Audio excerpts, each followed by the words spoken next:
Hello everyone and welcome back. This is back 9 final round coverage of the 2026 Santiam Open presented by Innova Discs. Huge shout out to Innova Resistance Discs and the Southern Oregon Winter Series for making this event possible, and to TNE Media for doing all the coverage.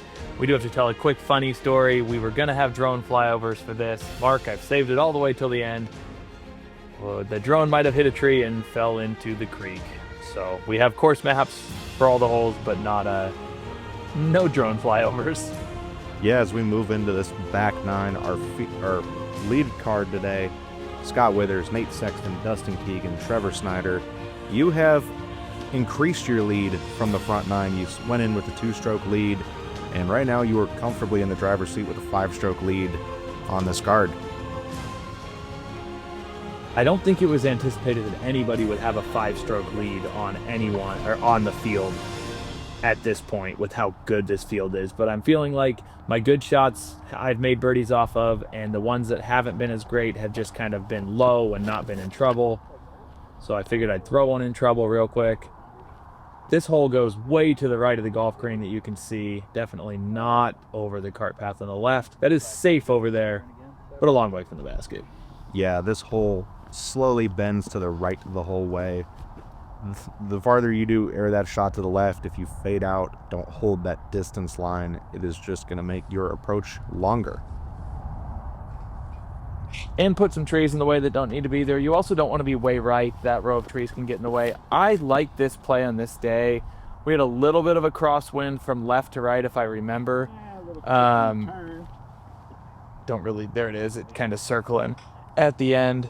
Yeah, Nate should... This ground's hard enough. You can throw the roller. For sure. And Nate's one of those players that's really great at throwing a not flippy disc, like a neutral disc or a stable disc. He went Thunderbird there, I believe, and he's great at rolling that disc.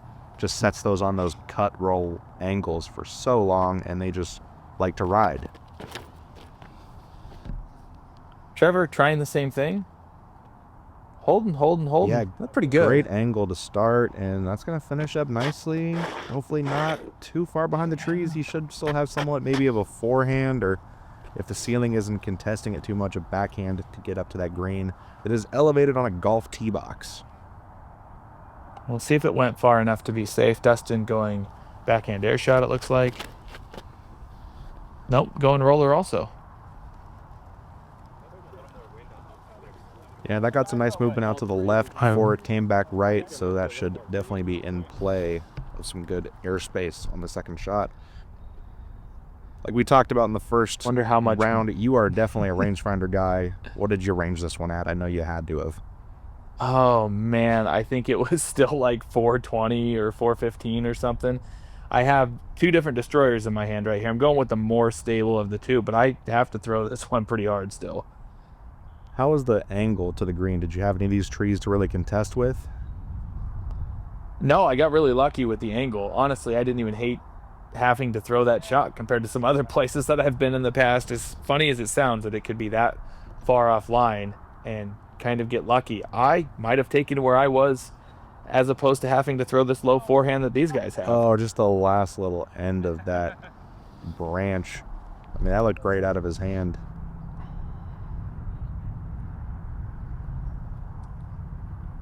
Yeah, all 3 of the rollers pretty much in the same spot.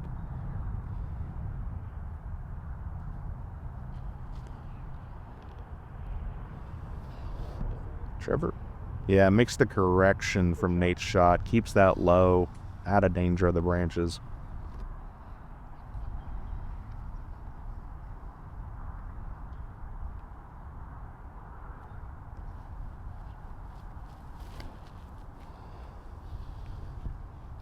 A little harder to go backhand flex from this position. Solid job. If it's not behind one of those bushes, Dustin will have an edge of the circle look. It's just going to be a matter of those bushes are tall and they're not too far away from the basket. They can really be an obstacle. Nate just slamming it into the front of the hill there.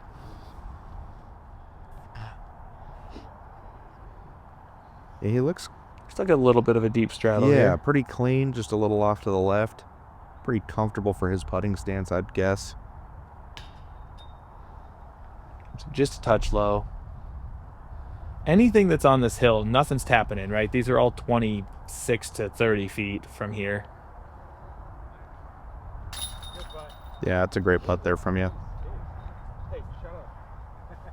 Yeah, and that's a big pickup, especially when the drive was offline and knowing where the scores are at for this round. And you're always trying to get in a situation where you have more strokes than there is holes left to play.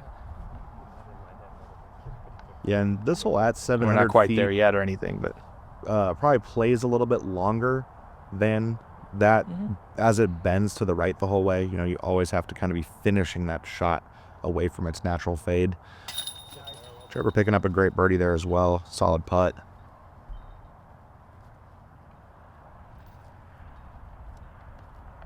then here's the big one for Nate. This is to stay within 6. Snakes it over the cage. Yeah. But if he wants any chance at coming back, like you can't give any more than 1 up at that point. Definitely. He's getting close to being in a position where he's probably looking to birdie out just to, you know, keep pace. At the rate you're going, you're not going to miss too many more of these remaining holes. No, the hope is to keep pushing forward. This is a signature hole on this side. Par 5. This is the one everyone talks about when they talk about coming back to the Santiam Open. It's not that crazy pretty or anything, but that big old pond on the right side's in the way. You can go either direction if you choose to. Traditional play is to go left, like I am doing here, get in the big golf fairway and have an open angle. I know traditionally you have taken the right gap and tried to get over these trees on the right and play some hyzer shots in to keep it away from the pond a little, and I think Trevor's going to try that. Yeah, I go with the theory on this hole that the shortest distance between 2 points is a straight line. So as this goes out left and then bends long around the pond to the right, I would rather just try to, you know, cut something down this right side. You know, I don't have the longest forehand, and I'd rather keep the pond out of danger by getting over here to the right, you know, smash a big shot, and then, you know, you're hoping that you're only 300 out from the green if you go this direction. Yeah, that roller gets through the trees, and I'm not sure what we will see or what we won't from where the camera is going to be on this. Ended up in between the green and a bunker in front of the green with a really weird stance, but was safe. So he'll have a little bit of a different angle in, but shouldn't be much in the way. Yeah, and he's going to follow your direction. I mean, he's got a big enough sidearm that if he puts out another 400-ish plus foot shot on his second shot, he'll have the forehand ability to access the green here. This was maybe the first time we played this tournament where you didn't have to worry about footing in this fairway. Traditionally, it's one of the wetter spots on the course, and planting to throw your second or third shots is a bit of a big issue in this left side. But it was dry this day, and it had been dry for a couple weeks beforehand, and we could be a little more aggressive with those throws.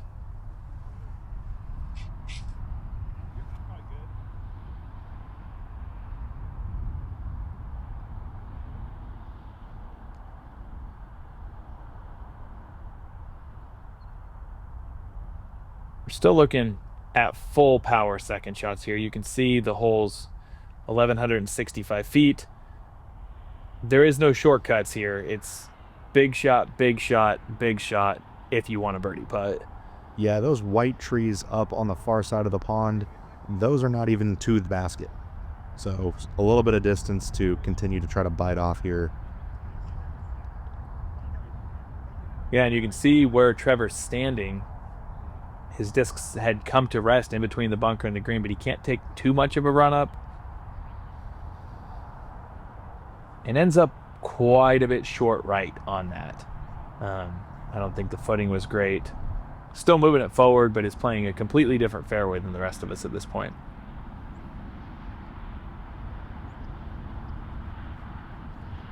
Yeah, I feel like the ease of going the other way is if you are able to get 2 decently long shots off, that third shot does become short. So Trevor kind of maybe having to play that out of order, a little shorter on the second shot. He's going to have to carry that last shot a bit of a distance to still try to get the birdie. Yeah, I think birdie was kind of out of play after 2 for him. You can see he's over by actually the next hole's basket. Yeah. In 2. He's probably about 450 to 470 out from the pin here. And also at a spot where you really just want to kind of leave this out wide right so that you don't bring the pond in, as it is still a little bit short of the basket. You know, he's just looking to get out there, probably pitch around, walk away with the par, which is not a terrible score on this hole. Like, this hole is long, and that OB does come into play for a lot of people. And that's what he did. Kept it way right. Still going to have 150 to 200 out, I think, though, to get up and down to save par. But Nate, we are probably in the 350 range here.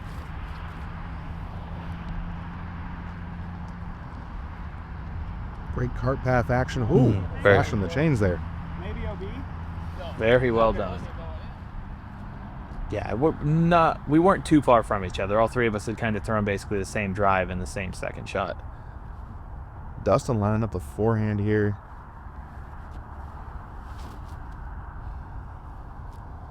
It's got height and width. Looks good. Yeah, a little skip. Oh, what? That's 3. In the basket. Come on. That is absolutely the first time this hole's ever been eagled. Second flick of the day. It says second flick of the day.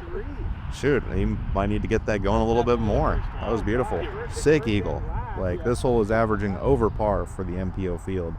So, picking up easily probably 2 strokes on the field. And I got to follow that. Thankfully, I was probably about 300 in. As you can see, I was going Firebird, which... That Firebird that means I was as close as I'd ever been into. Yeah, that Firebird's not going too much farther than 300 feet for you.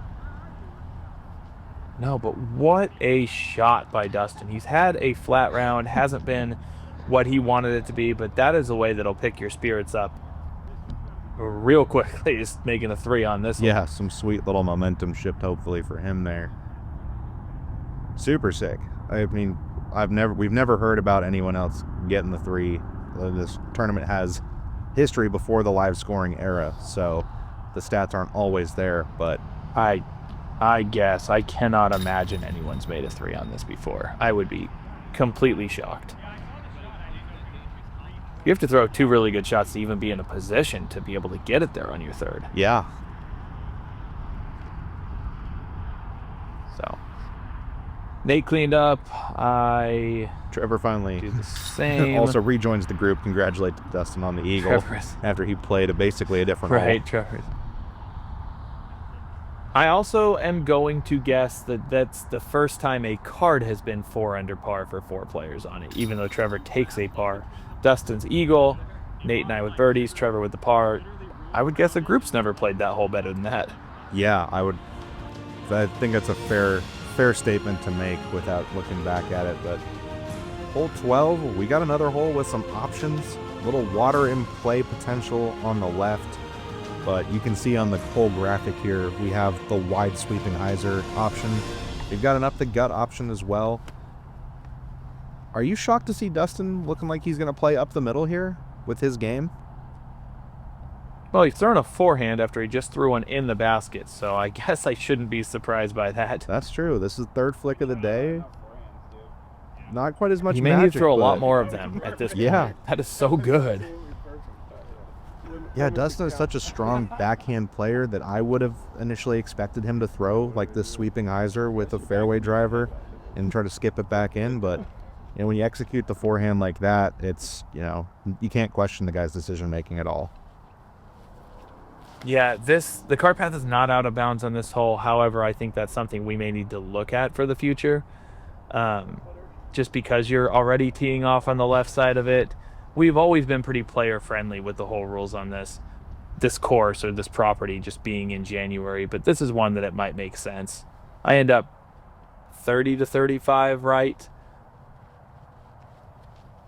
Yeah, it would make a lot of decision making come into effect on this hole. Do you want to carry that OB for 70% of the flight? And then also if you do, make the mistake on the forehand up the middle and skip over right out of the cart path, is it worth penalizing the player? And like you said, maybe it's something to consider in the future. Yeah, Nate and I are in about the same spot. Two very, very different ways of getting there. Trevor's going to go wide hyzer with us, and this one looks a little bit on the wide side. So 3 of us kind of all in the same area, putting from 30 to 40 feet, but there shouldn't be anything in the way. Well, 3 of us all in the same area. Yeah, I think it's definitely a collection zone here.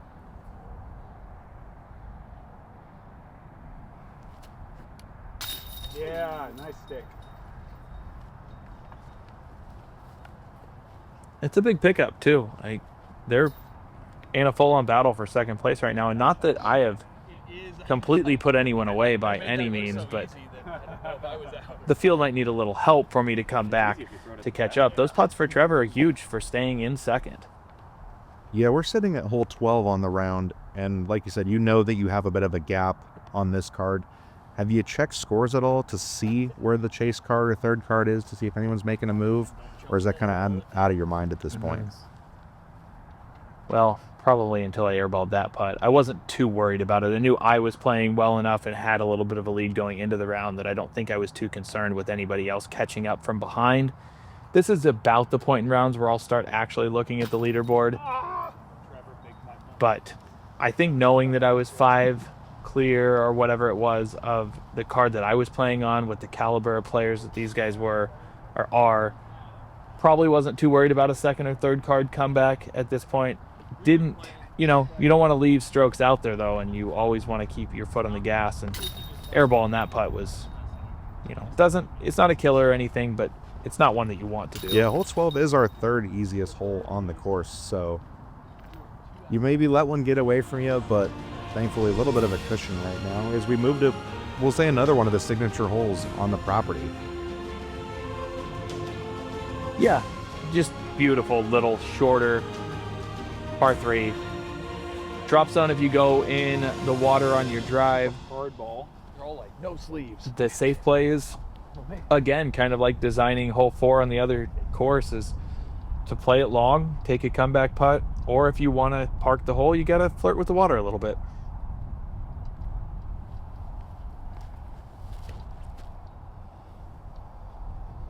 Dustin definitely attacking the basket here.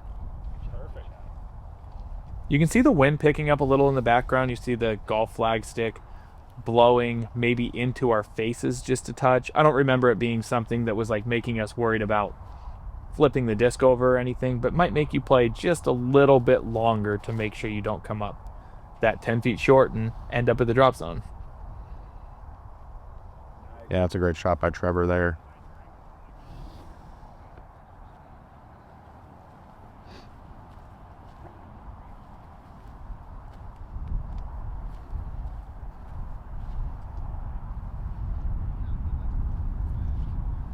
What are you leaning on this tee shot? 260. Yeah, Glow PA3, 400 Glow PA3. So premium plastic, pretty overstable putter that I feel like I can throw up to maybe 330, 350 if I really try to get into it, but is perfect for these 270-foot control shots. And then not too shocking here. And Nate's going, yeah, not at all. Sexton Firebird, right? Like, smooth and casual. there is no one more accurate.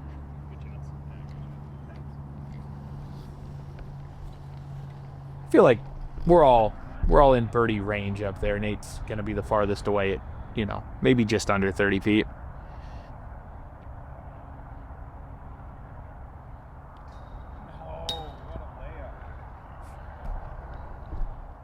It's a fair comment from Nate. Bit of a layup. What a layup.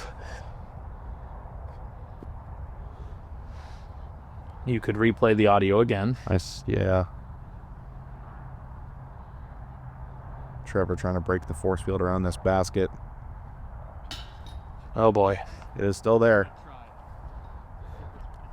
This is the scariest 14-footer in my life now after watching those 3 putts.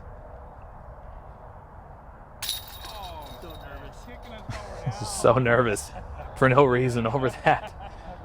Someone had to open the basket up at some point. I always say that when your card mates all miss in front of you, you go up and be like, guys, I'll open it up so we can all make our next one. Yeah, an opportunity where you thought maybe a star frame was in the works, but the card being one down through the 4.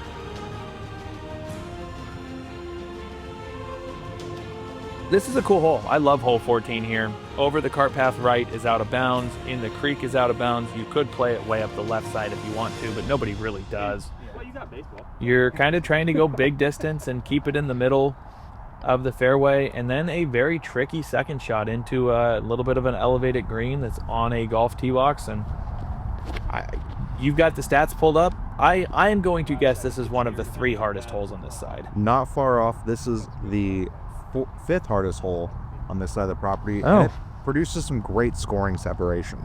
I mean, we see 25% of the field picking up the birdie, 54% parring, and 21% bogeying. I mean, there's danger on this hole. You do need to throw distance, and then, like I said, those trees line up on the second shot to provide some great shot shaping into the green. I truly, really, this is one of like my favorite holes on the course from just a course design standpoint. So this one's always a treat to play. Oh, the river's in the creek is in the perfect spot. The cart path on the right prevents you from trying to go just gigantic with distance. The farther you throw it, the farther left the creek gets. It doesn't really come into play in the second shot, but those trees do. Like, yeah, this is a hole that we changed up a few years ago, and I think it was a great change for the course.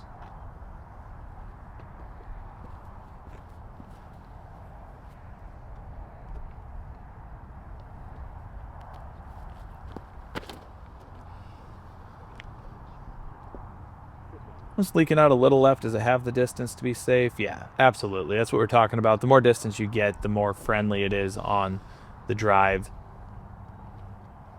Nate, I think ideally would like to be right there where Trevor is. Yeah, I would imagine he's trying to end up in a spot where he has some kind of forehand into the green.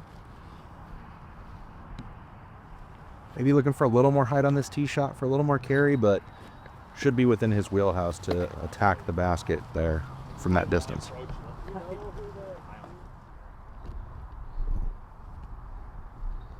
Trevor, really big sidearm himself. Like, we talked this round about how automatic Nate's sidearm is. Trevor's got all the distance that Nate has, especially with the distance drivers. That looked like that maybe clipped something. We'll see where that is. Yeah, this was okay. Given the situation and like the trees and stuff, it's probably fine to be as short as I just ended up, but it wasn't necessarily what I was trying to do. I want a little more glide and to get up onto that hill.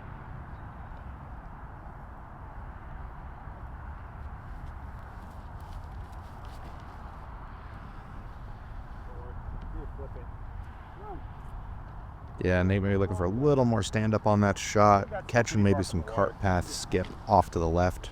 Still going to have a long look, but the holes are running out.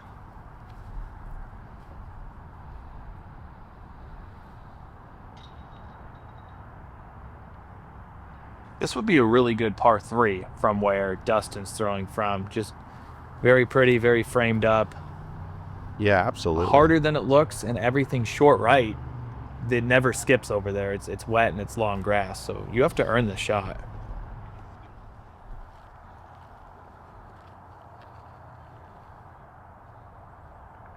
Trevor's step putt has been cooking here lately. Let's see if he can keep this going. Spin one in from distance. He has the height just over the top. Good effort. Yeah.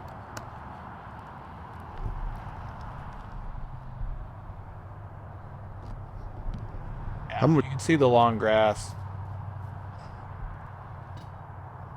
Probably not one you're really trying to make. Just trying to put one of those spinners up there and maybe give it a run. Yeah, in the situation that we're at currently, that's the whole plan there. Is like, I'm at 70 feet. I don't need one to sneak out to like 21 and have to make a comeback or something. Yeah, even with that I was drop pretty off. tired.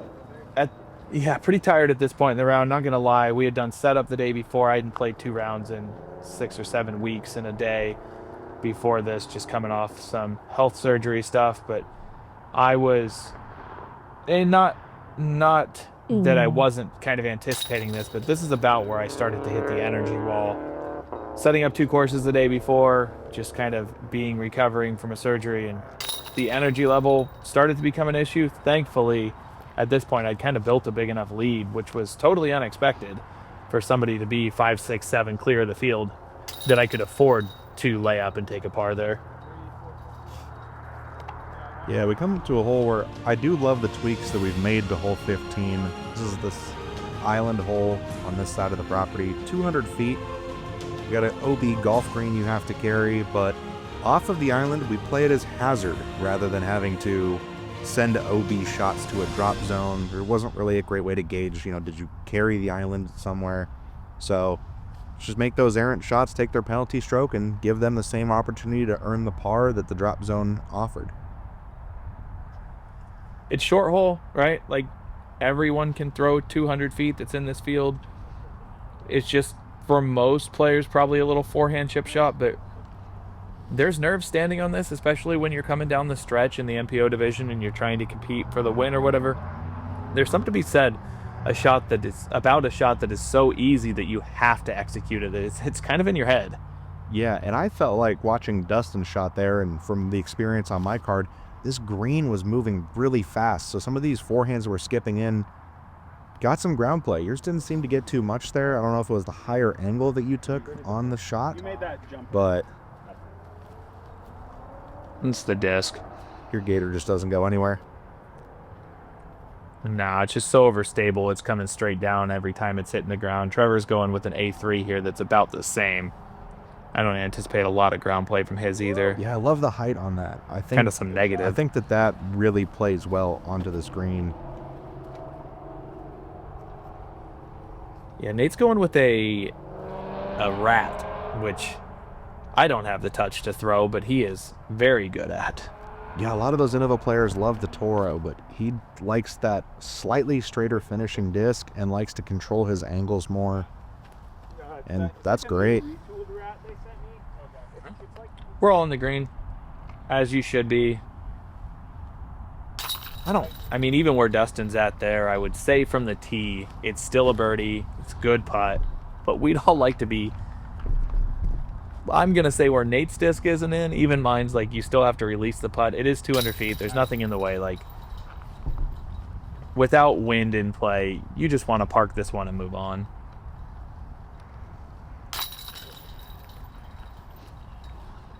And we will see a star frame from our group.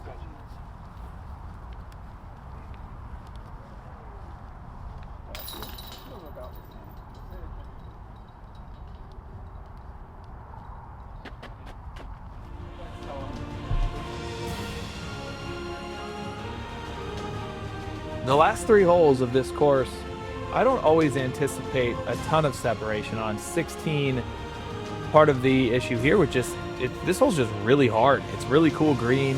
It's a cool shot shape, but it does not yield very many birdies. It yields a ton of pars for the pros. Yeah, lots of pars here.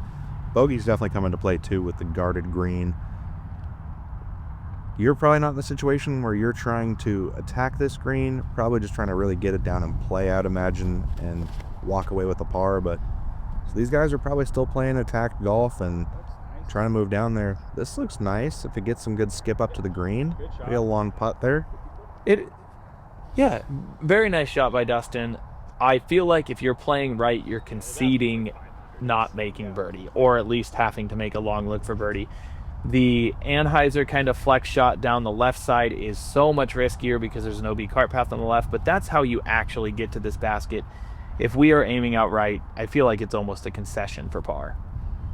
Yeah, you need massive power on that right side to really sweep the hyzer up to the green. Yeah. No, I'm okay with where that ended up. I would have liked a little more push forward, but like I said, kind of fighting the energy bug at this time, and we only got 3 holes left, so I got a 5 or 6 shot lead at this point, and just kind of trying to get through it and keep the disc moving forward.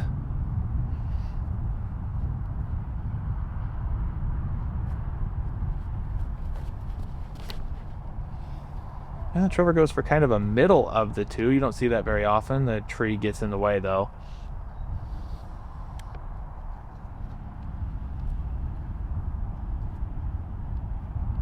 What do you think? You think this hole needs a little shorter tee box, or do we need to push it back and make it a par 4 that's a little easy with the tough green? What do you feel about this hole? I think, and I almost wanted to call you on Saturday when we were setting the course up and say, let's put the MPO, like the pro tee box, on that slightly shorter golf tee pad there, because I think that just a little bit of distance change makes this a really attackable par 3, but still difficult with a pretty guarded green. And we let the amateur field play from the longer tee box as a par 4. Probably would see some better score separation. And like we said, down the stretch, I love seeing holes where you can have swings. I think the 4 could still be in play for people to pick up with this dangerous green. I'm in the background over there. After I think I just got maybe my first birdie of the second round. I struggled out there. Oh boy. Yeah, but hey, picking that one up on hole 2, not going to complain on that one. Yeah, I think I agree with you on this hole. It might be something that we look at as we're doing the course design next year. It says 450. That might be 450 dead in line with the basket, but it's a line you don't really take. I would guess it's even closer to 500 probably. And the safe shots come up here without real looks. Yeah, might be something that we investigate a little next time. Yeah, I wonder if there is even an opportunity to back the tee pad up and then maybe play over this cart path that Dustin is behind as an out of bounds area, make you play down the right side fairway, maybe bring a little more danger in that way. He gets the back foot slip, but thankfully the disc still comes off his hand in line with the basket. Not many slips out there today, which is awesome to see. I mean, yeah, it's a golf course, it's Oregon, it's January. You never really know what conditions are going to be like, but this is the best we've had in terms of how the course is. We were driving golf carts. Everybody was. The golfers were the day before. Yeah. Across fairways. It was... That doesn't happen in January. No. Not in the Northwest. You don't. You're lucky if you see 90-degree cart path days for the golfers, you know, much less even just cart path only. So being able to rip around there, have great footing, super awesome. Hole 17. What's the game plan here? I mean, I think the game plan for everyone's pretty simple. Throw a flat shot that hyzers out kind of to the left, stays in the fairway, and then chip a forehand upshot or a little turnover backhand upshot. Not a lot of scoring separation on this guy. If you get your drive in play, I feel like for your top MPO players, pretty easy par 4. But it's kind of like hole 15 where the pressure is there that you don't mess something easy up. And there's something to be said about that. Yeah, reminds me of hole 7. You really do want to just get one out there and then get up to the green. Yeah, not a lot of variety, though, in tee shots on this hole. Yeah. Just a standard golf shot there. Those are both fine shots. Dustin and I both in good position to be able to make our birdie.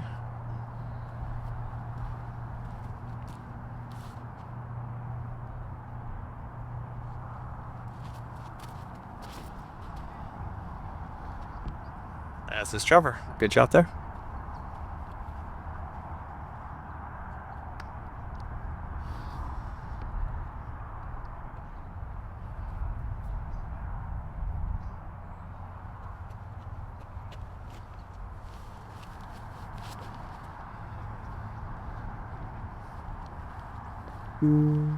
The finish at the top of MPO here for the win, a little anticlimactic, but we had some other divisions out there. MP40 for the second year in a row went into a playoff, which starts on hole 1. I don't think we grabbed any coverage of it, but these courses tend to keep people close together for the most part, and we've seen multiple divisions in the last few years with playoffs, which are always exciting to watch out here. Yeah, I remember as I was walking back to the clubhouse, I was checking some scores, saw that MP40 group was very tightly contested. Some players had to birdie their final hole to get into a playoff. Some players had to survive with a par. I think potentially took bogeys. So exciting to say the least. Yeah, Mo Lockwood taking down Brian Van Fleet in a playoff this year for MP40. One thing that was not mentioned is 3 out of the 4 of us on this card all eligible for MP40. Yeah, young buck Trevor Snyder on the card at 35. That's a very good shot. I said I kind of lost energy at this point, which I don't know why I par this hole more often than I should. Yeah, I don't know what it is with this second shot, but dang, is it easy to leave it short sometimes. It's not like there's danger to really worry about past the basket. Like, there is no B cart path, but it's past that big tree, which is past the basket. Yeah, I'm not worried about the cart path at all. I mean, it is probably edge of the circle, but the way you're coming at the hole, especially with the forehand, you're not going over the cart path with a decent shot. Have I left myself 35 or so here? Just didn't convert, and it is what it is. I'm not like, at this point, I'm happy, you know. I'm not too worried about stuff. Trevor's about to make birdie here to get back within 5, and you have a 5-stroke lead going into the last hole. You're pretty comfortable.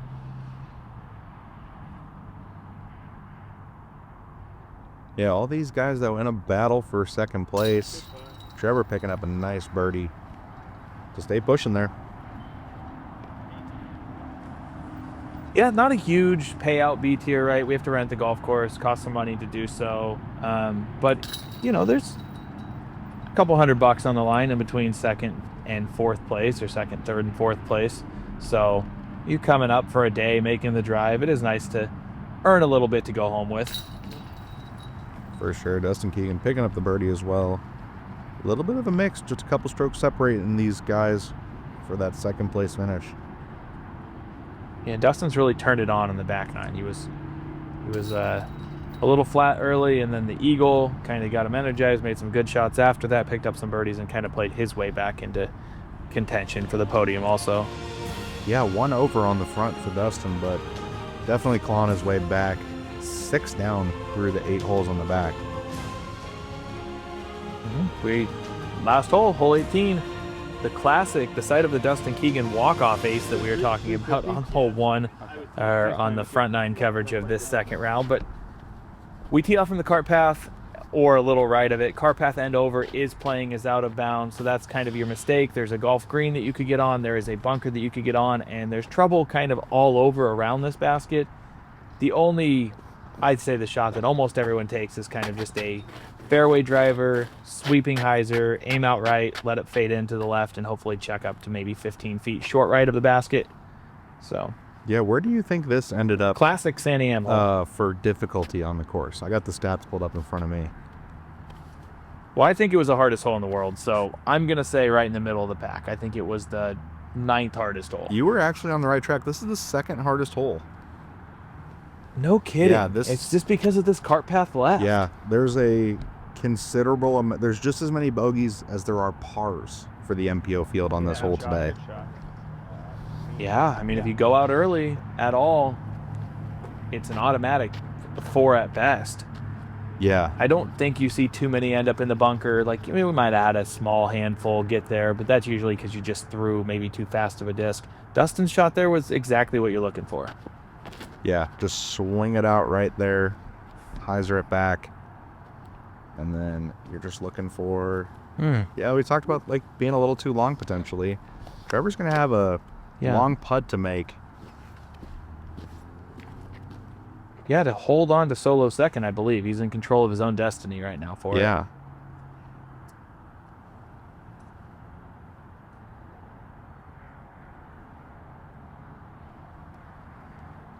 Nate, probably a Thunderbird here. Yeah. I guess. Looks like his big germ Thunderbird. Same thing, a little high and right. The error needs to be out right. Yeah, it's the right... That's a good mix. Yeah, it's the right mistake to make on this hole for sure, because it will generate you a par, but, you know, this basket is hard to run from distance because of its proximity to OB as well. I watched someone on my card from 20 feet miss a putt and end up out of bounds just from skipping off the top of it. I was trying to release this just as flat and wide as they did. Did not do so. Lands in the cart path and takes a big old skip left. So I will get to earn my putt to stay bogey free for the tournament. Not going to impact the overall standings, but you don't like ending on a sour note. Nah. Can't win by that many and then end off on a bogey. You got to make that one. Right. And these guys, even the ones that were outright, very realistic make opportunities still. I don't think any of them are laying it up. Nate and Trevor probably at about 40. Dustin should be a little inside of that. Yeah, Trevor has a longer look too, so Nate has a chance to grab a share a second here with a make. Ooh, and stay safe though. Ooh. So this is the one for Trevor. Like, do you lay this up, or, you know, I don't know if he had looked at scores, knew where second, third card were or anything, but he had been putting so confidently for the day. I think he just said, no, I'm just going to throw it in. Bang. Great finish. Yeah, and great tournament, Trevor. Like, Yeah. good ratings for the event, threw some really good shots, putted well, just overall super solid. Yeah, picking up a great finish at, like we said, one of the strongest beef tier fields we've probably ever seen in Oregon.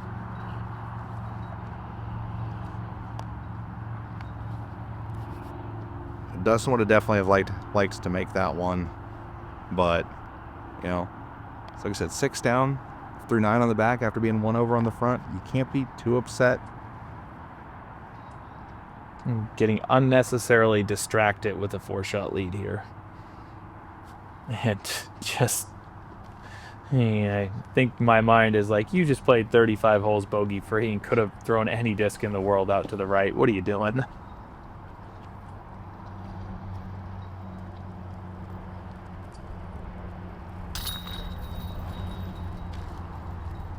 Nate cleans up. Awesome to have him out for the first time. Always great to have Dustin back at the Santiam Open. This is one of my favorite events of the year to run. Thank you to Kaylee for being the assistant TD, non-playing, so I get to actually get out here and play in it.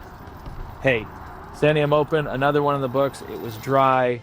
We hope you guys enjoyed the coverage. Always one of our most favorite events of the year to put on. And here's how our card finished out. Yeah, I can't say enough great things about this event. You run a really high quality event here, and it's definitely one of the events that I always look forward to. You know me, I don't want to play golf in the rain, but this is one I will always suck it up for because I love being out here. Yeah, and some really good names. A pretty tight field. Top 15 was all within 10 shots. Again, huge thanks to our sponsors for this event. Thank you to Mark with TNE Media for getting out here and giving us some coverage. I am pumped to take down my third, maybe fourth Santiam Open.